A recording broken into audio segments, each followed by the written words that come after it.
বাংলাদেশের জায়গায় স্কটল্যান্ড খেলতেছে, তাতে আমাদের আমাদের কিন্তু এখানে খারাপ লাগতেছে না যে আমরা বিশ্বকাপ খেলতে পারতেছি না, কিন্তু এইটা জেনে খুবই ভালো লাগতেছে যে আমরা যে স্ট্যান্ডটা নিয়েছিলাম যে ইন্ডিয়া যাই খেলবো না, সেটা কারণ একদমই পরিষ্কার।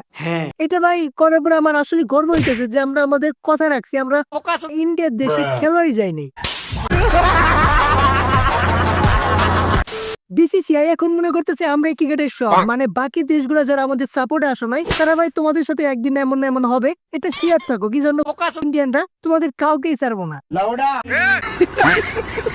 আইসিসি ভাই পুরা মিনিং আমি তোমাদের বলে দিয়েছি, ইন্ডিয়া ক্রিকেট এই নামে একদম পারফেক্ট আইসিসির জন্য। যে জায়গায় একটি ক্রিকেট বোর্ড তোমাদের ফেয়ার কিছু পয়েন্ট দেখাইছে যেখানে গেলে আমাদের সমস্যা, সেখানে তোমরা নাক কিভাবে বলো সেইখানে বোঝা যায় তোমরা এখানে পুরো